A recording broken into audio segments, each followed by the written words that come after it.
Concejala, bienvenido Gustavo Vera. Bueno, muy buenos días a todos y todas. Honrado de haber sido invitado por ustedes. Les cuento que, que el Comité Ejecutivo de Lucha contra la Trata y Explotación de Personas es un organismo que fue creado por la ley de reforma de la ley contra la trata en el año 2012. Es un organismo que está compuesto por una dirección de jefatura de gabinete y además lo componen también los 5 ministerios que tienen competencia más cotidiana en tareas de prevención o en tareas de persecución o en tareas de asistencia. El Ministerio de Trabajo, el Ministerio de Seguridad, el Ministerio de Desarrollo Social, el Ministerio de Justicia y el Ministerio de Mujeres, Género y Diversidad. Como bien dijo la concejala, nuestra función es no solamente diagramar un plan bienal que elabore políticas públicas del Estado. Del Estado significa no solamente del gobierno, el Poder Ejecutivo, sino de los 3 poderes del Estado. De hecho, el Comité Ejecutivo articula con la Corte Suprema, con el Consejo de la Magistratura, con el Ministerio Público Fiscal y también en el ámbito legislativo articula con la Cámara de Diputados, de Senadores y con los parlamentos provinciales y los consejos, municipales de diferentes municipios de la República Argentina. Trabajamos con los 3 poderes del Estado y con los 3 estamentos del Estado en el ámbito nacional, en el ámbito provincial y en el ámbito municipal. Nuestras actividades están controladas por el Consejo Federal, que es otro organismo que creó la ley y está integrado por representantes de todas las provincias.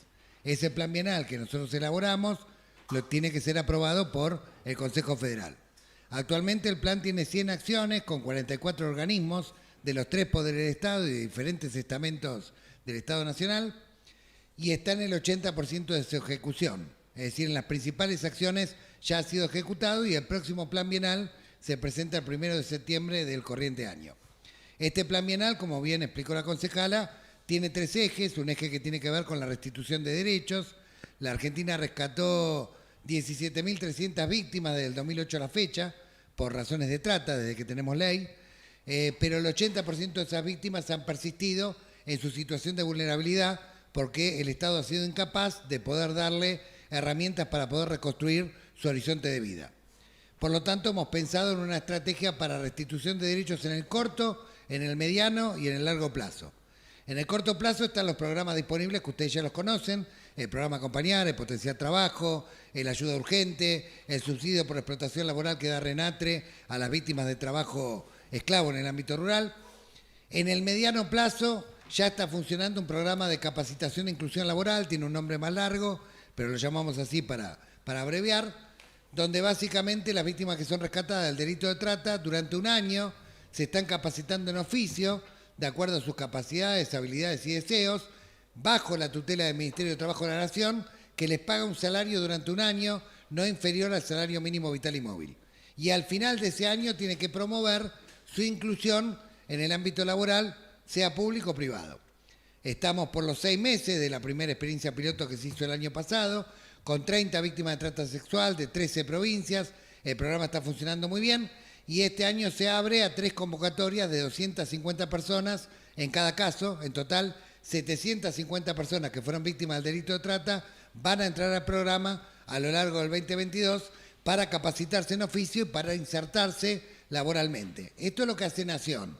¿Qué están haciendo las provincias? Catamarca fue la primera que votó una ley de promoción laboral que plantea que toda empresa privada que contrate a una persona que fue víctima del delito de trata, el gobierno provincial le reconoce un año de cargas sociales a la empresa, ¿sí? Y si es una pasantía, le reconoce una beca. En este momento han entrado víctimas de delito de trata en Industrias Catamarca, que es una empresa privada muy importante que hay en la provincia de Catamarca. Chaco fue la segunda provincia que votó la ley, que tiene lo de Catamarca, pero además le agrega que reserva el 1% de los cargos disponibles en el ámbito estatal, también para incluir personas que fueron víctimas del delito de trata, y también lo hace con los proveedores que tendrán de alguna manera mejores condiciones en la licitación si contratan personas que fueron víctimas del delito de trata. Ya hay alrededor de 21 municipios de 13 o 14 provincias de la República Argentina que además han votado cupos de reinserción laboral.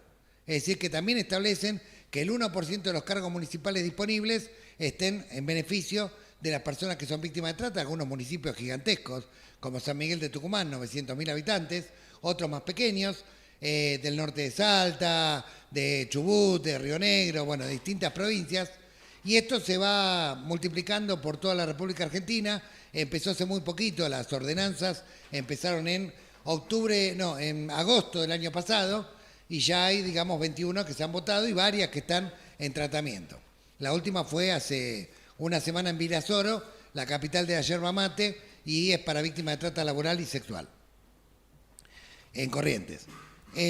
También los municipios han votado ordenanzas vinculadas a la difusión obligatoria del 145 en taxis y remises o transporte público, o en establecimientos públicos, o en lugares de gran tránsito de la población. Esto es muy importante porque así cualquier vecino o vecina sabe qué hacer ante cualquier situación sospechosa de explotación laboral o sexual, y llama a ese número que inmediatamente articula con el Ministerio Público Fiscal, con la Fiscalía Antitrata, que se llama Protex, ¿sí? Esto en el ámbito de la restitución de derechos. En el ámbito de la persecución del delito, hemos creado la División contra el Trabajo Ilegal de la AFIP, que investiga a partir de situaciones tributarias de empresa, situaciones que tengan que ver con esclavitud, fundamentalmente en el ámbito laboral. También seguir la ruta del dinero cuando hay una causa abierta en materia de trata, y obviamente una participación importante de la Unidad de Información Financiera, la UIF, que participa como creyente en causas penales por parte del Estado, y también colabora con las fiscalías en seguir la ruta del dinero, porque hay que pensar que la trata es el tercer delito más rentable a escala mundial. Según Naciones Unidas, factura 150.000 millones de dólares, y es obvio, digamos, que si nosotros no perseguimos el lavado de dinero y solamente condenamos perejiles, naturalmente el delito, los peces gordos continúan intactos y las redes rápidamente se reconstruyen. Y uno de los grandes problemas que tenemos en materia judicial es que desde que tenemos ley a la fecha, tenemos 530 sentencias judiciales, pero en general los que están condenados son los verdugos, los últimos verdugos de la cadena, ¿sí? Por ejemplo, si es un taller clandestino, está condenado el tallerista, nunca el intermediario, nunca la marca, que son los que se beneficiaban económicamente del delito. Si es un caso de esclavitud rural, el que está condenado es el vaqueano, el cuadrillero, nunca está condenado el que alquila el campo o el dueño del campo, los que se favorecen de la explotación. Y lo mismo ocurre en materia de trata sexual, está condenado él o la proxeneta, ¿sí? Pero no la red que está contando los billetes de alguna manera y lavando el dinero sucio, digamos, de la explotación de la dignidad humana. Por lo tanto, estamos desde el Poder Ejecutivo con la UIF y con la FIP presionando, y además estamos capacitando al Poder Judicial para que trabajen mucho mejor en materia de sentencias judiciales. Trabajamos con la Federación Argentina de Magistrados, que nuclea 13.000 magistrados de toda la República Argentina, con la Asociación de Jueces Federales, con la Asociación de Mujeres Jueces, y también, obviamente, como les mencioné anteriormente, con la Corte Suprema, Consejo de Magistratura y organismos ya más institucionales del Estado. Y el tercer elemento tiene que ver con la articulación federal. Nosotros consideramos que el Comité Ejecutivo, desde que fue creado por la ley, tuvo un perfil profundamente ambacéntrico. O sea, estaba concentrado en capital y alrededores, y elaboraba o diseñaba diagnósticos y políticas públicas que no tenían en cuenta los principales problemas que ocurren en materia de trata, que no ocurren en la capital. Ocurren en Agua Blanca, ocurren en la frontera seca de Clorinda, 800 kilómetros, donde pasa todo el mundo, en la triple frontera, ocurre en Villazón y Yacuiba, ocurre en Pasos Cordilleranos, ocurre en Río Grande, ocurre en las zonas petroleras mineras como Las Heras, Puerto Deseado, etcétera, o Vaca Muerta, digamos. Bueno, en esos lugares es donde tenemos que estar presentes, y por eso este comité es el primero que tiene delegados y delegadas en toda la República Argentina, y en la extensísima provincia de Buenos Aires, un delegado por sección, cada sección son entre 27 y 30 municipios, para poder articular mesas interinstitucionales. ¿Qué son las mesas interinstitucionales? Les cuento, ya funcionan 22, falta solamente San Luis y Entre Ríos. Las demás provincias ya están todas organizadas, obviamente con acuerdo de los gobernadores y gobernadoras. Lo que se hace es hacer confluir a los organismos competentes del gobierno provincial, que se encargan de prevención, o se encargan de asistencia, o a veces colaboran en tareas de persecución, con los organismos del Estado Nacional que están en el territorio, con el Ministerio Público Fiscal, y también obviamente con algunos organismos, organizaciones sindicales que tienen poder de policía, como el caso de Guatre/Renatre, ¿sí? Bien, esas mesas interinstitucionales trabajan campañas de prevención, tienen capacitaciones continuas, preparan de alguna manera diferentes alternativas y protocolos para poder actuar rápidamente. Y bueno, y son muy eficaces cuando desaparece una persona, que rápidamente se la busca y se ubica. El otro día tuvimos el caso de una joven de Trelew que había desaparecido, y con migraciones, con CNRT rápidamente, luego con el programa Rescate pudimos encontrarla en Entre Ríos, casi en la frontera de Fray Ventos. Ustedes han tenido un caso reciente que todavía estamos buscando, el caso de Guadalupe, y se habrán dado cuenta que la articulación no muy fluida entre la justicia federal y la justicia ordinaria, entre los organismos de Estado provincial y Estado nacional, a veces pueden producir desastres, ¿sí? Y pérdidas de tiempo que son tremendas a la hora de resolver un caso, ¿sí? Por eso es muy importante la articulación, porque al delito organizado, primero, no se lo puede combatir desorganizadamente. Y segundo, la trata se alimenta de la desorganización del Estado para poder liberar territorios y corromper funcionarios. Y tercero, seguir el sabio consejo de quien fue 3 veces presidente de la Nación Argentina: todos somos buenos, pero si nos controlamos vamos a ser mucho mejores. Así que este multicontrol que se ha generado a escala de las provincias está resultando muy eficaz. Hoy tenemos una reunión con la red que trabajan en situaciones de vulnerabilidad del gobierno provincial, donde están todos los organismos que podrían ser competentes en este tema. Mañana con todos los organismos de Estado Nacional, y esperamos que confluyan en una misma mesa operativa de trabajo, a la cual hay que sumar obviamente al Poder Judicial y también a las organizaciones de la sociedad civil, los sindicales que tengan alguna competencia en la materia, para poder trabajar todos articuladamente. Este es un tema de política de Estado, es un tema de la agenda global. La Argentina está en los Objetivos de Desarrollo Sostenible, es tratado periódicamente por Naciones Unidas, por la OEA. La Argentina es evaluada año tras año.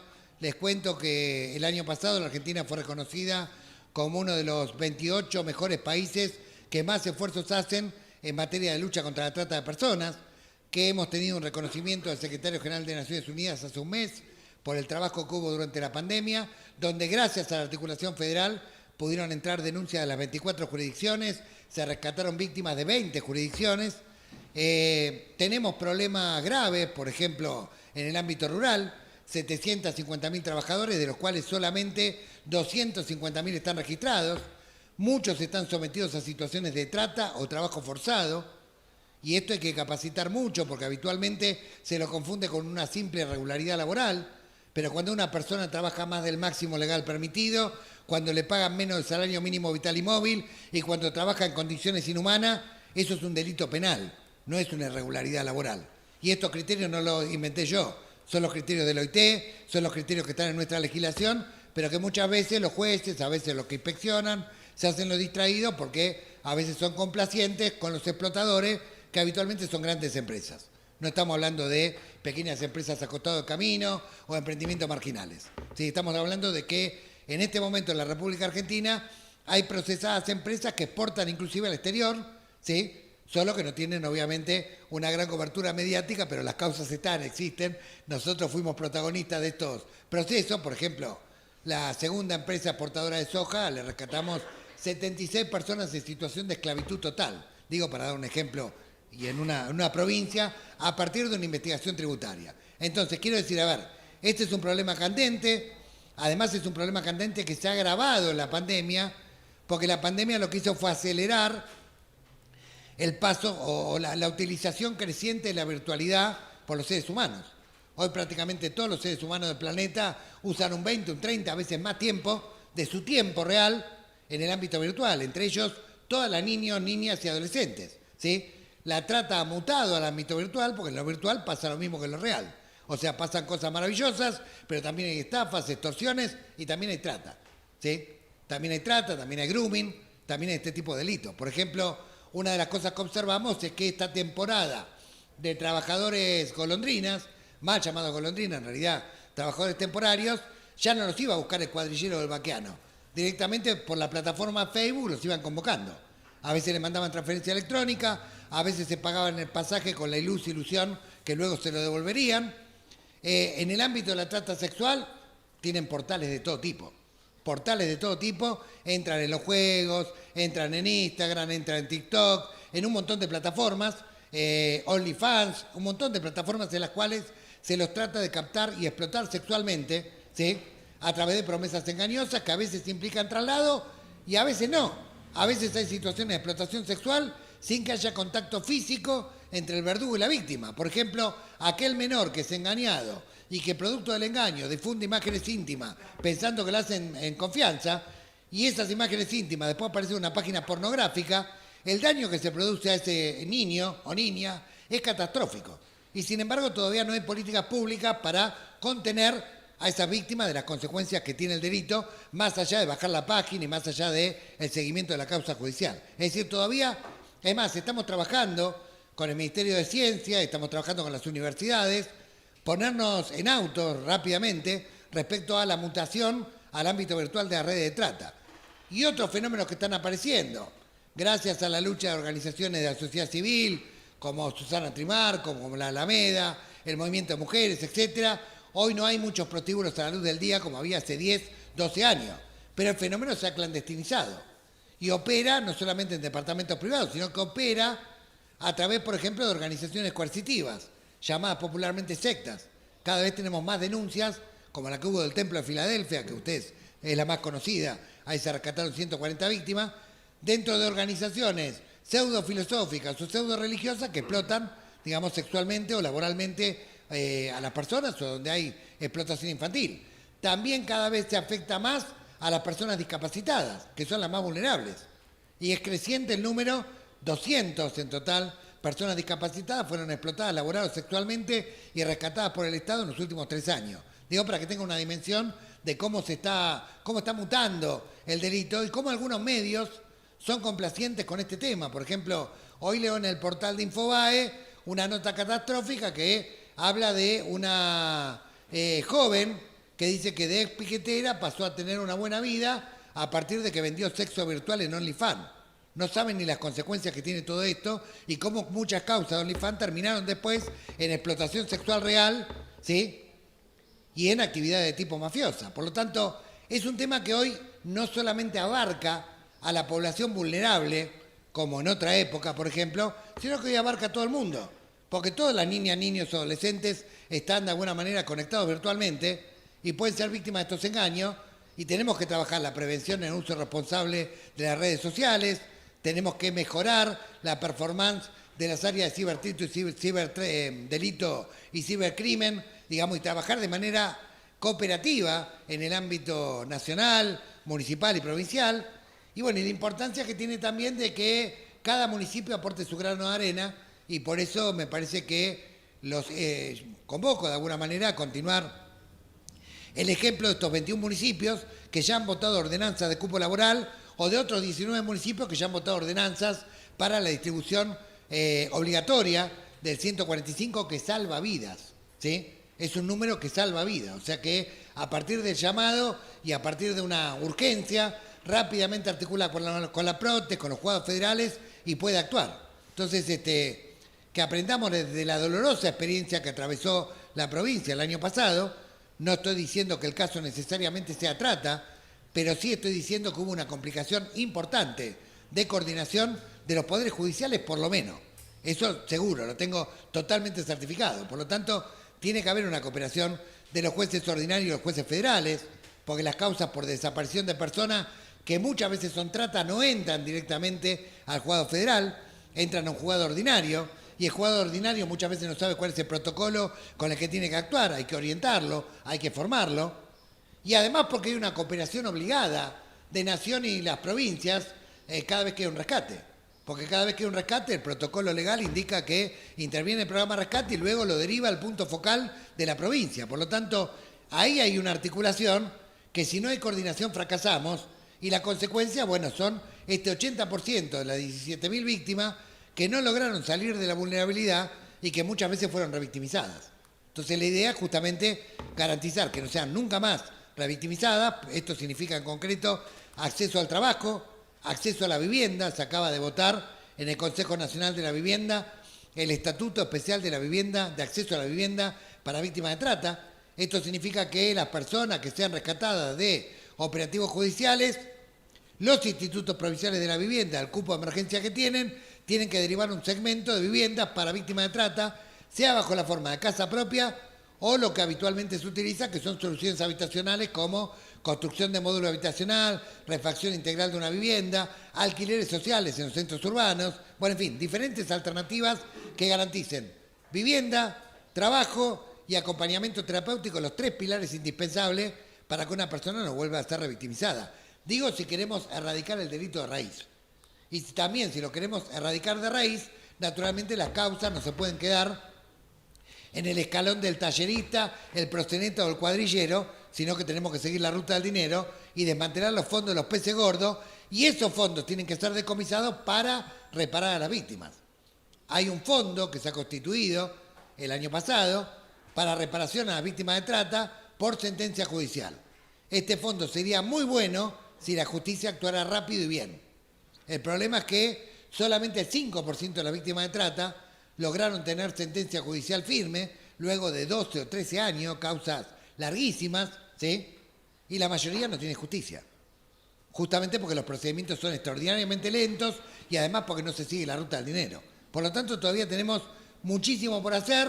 Estamos orgullosos de que la Argentina ocupe un lugar importante, digamos, en el escenario mundial. Es más, somos el primer país del planeta que tiene un estatuto especial de acceso a la vivienda, pero no es la primera vez que la Argentina marca el rumbo en materia de lucha contra la esclavitud. En esta tierra nacieron las misiones jesuíticas, que rescataban a los aborígenes de la Miti y de Yaraconango. Por eso los echaron a los jesuitas, porque le estaban arruinando el negocio extractivista a los españoles y a los portugueses. La primera norma mundial contra la trata fue la Ley Palacios, en 1913, que no fue de Palacio. Palacio la llevó, fue del movimiento de mujeres que había en los sindicatos anarquistas y socialistas que luchaban contra un Estado que en aquel momento regulaba la prostitución. El jueves la televisión pública va a pasar el documental La película La Polaca, que habla de un caso, el de Raquel Lieberman, que fue una víctima que se escapó y denunció una red de trata con la que fueron detenidos 120 proxenetas en 1936, que sirvió para mejorar la norma de lucha contra la trata en la Argentina. Es más, por esta primera norma que tenemos, que fue el 23 de septiembre de 1913, es el Día Internacional contra la Trata, ¿sí? Y otra norma que tenemos de lucha contra la esclavitud en el ámbito rural, que fue pionera y marcó caminos en toda América Latina, fue el Estatuto del Peón, claramente, en 1945, que, digamos, corta de cuajo la posibilidad de cosificar y explotar a las personas, y además las leyes que hemos tenido en el 2008 y 2012, que son leyes bastante avanzadas, es más, la hemos reformado a una ley 4 años después, justamente aprendiendo de la experiencia. Por lo tanto, tenemos que estar a la altura de esta tarea humanitaria que la Argentina históricamente siempre tuvo, y tratar de trabajar mancomunadamente. Por eso estamos en la provincia, para tratar de generar la máxima articulación con los municipios, con la provincia, con los organismos del Estado Nacional en el territorio, con el Poder Judicial, con el Obispado, con la universidad, con todos los actores que puedan involucrarse en esta lucha, a los efectos de que tengamos una Argentina sin esclavos ni excluidos. Esa es la misión, así que bueno, saludo esta declaración y ojalá sea el primer paso para que trabajemos también las ordenanzas y eso genere efecto de contagio para que los más de 80 municipios hagan lo mismo. Alguno me dirá, ¿no sería más fácil sacar una ley nacional de cupo y listo y estamos con el problema resuelto? No, no es más fácil. El que conoce federalmente a Argentina sabe que no es así. Y sabe que muchas veces las cosas que se votan en un congreso, después para que se apliquen en todos los territorios, lleva un montón de años. Las cosas crecen fructíferas cuando van de la periferia al centro, de abajo hacia arriba y con el compromiso concreto de las comunidades de cada uno de los municipios, velando por su propia población, por la dignidad, la vida y la libertad de cada uno de sus vecinos. Es así cuando son sustentables. Si no, fíjense en otras experiencias de cupo, por ejemplo, en el ámbito de la discapacidad o el cupo trans y las dificultades que hay para su aplicación federal. Entonces, no es tan fácil, no es que uno acorta camino, ¿sí? Sería muy fácil, digamos, arreglar con los bloques para que lo voten. Lo van a votar, pero lo van a votar después de que tengamos leyes en 15 o 20 provincias y que tengamos en 200, 300 municipios cupo de realización laboral. Que caiga como una pera madura y que no sea un injerto que después la provincia no lo reconocen y que cuesta un montón hacer valer esos derechos. Básicamente eso es un poco una estrategia de articulación federal, ¿sí? Así que bueno, esto, perdón por la extensión, pero quería ponerlos un poco en auto de lo que estamos haciendo. Y gracias por la invitación.